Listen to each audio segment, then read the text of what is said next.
The winner is Yasuko Thanh for the mysterious fragrance, The Yellow Mountains, published by Hamilton.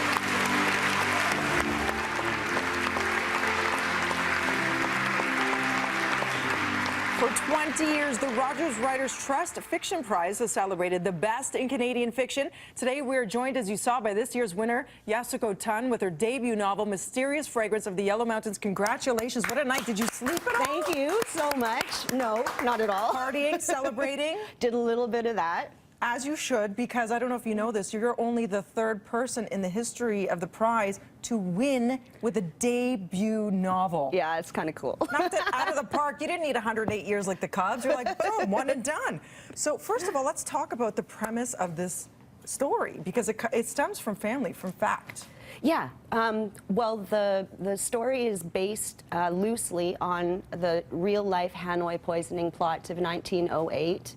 I took the poisoning plot and moved it down to Saigon because that's where my father's family is from, and then wove in some of the stories that he had told me about his own family growing up. And I know the biggest challenge was actually writing details, because you were hard-pressed to find anything in either fiction or nonfiction of the time of 19th century colonial Vietnam. So how did you go about gathering? You said you equated yourself to being like a spy. How so?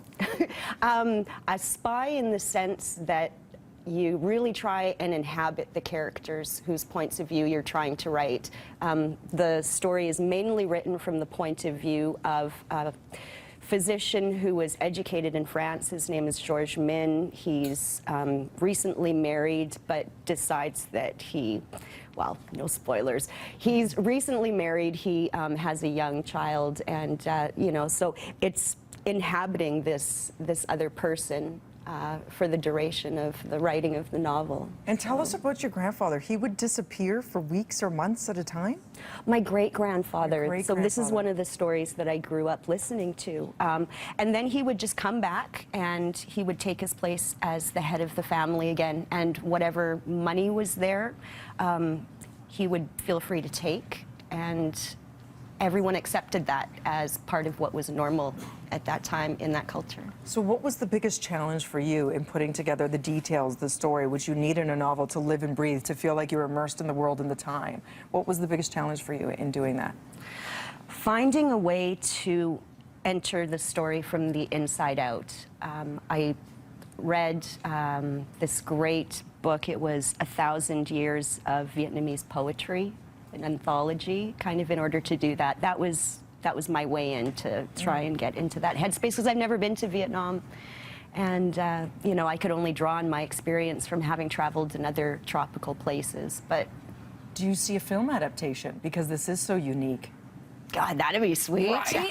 Wouldn't that mean? So what is next for you? Will you do another book in the same vein, or do you figure this is its own special thing? Like, where do you go from here then, after getting, you know, all of this amazing awards and ceremony and accolades? What do you do? I'm not sure. I've got a few different ideas. You know, it'll just depend, I guess, on what my publishers.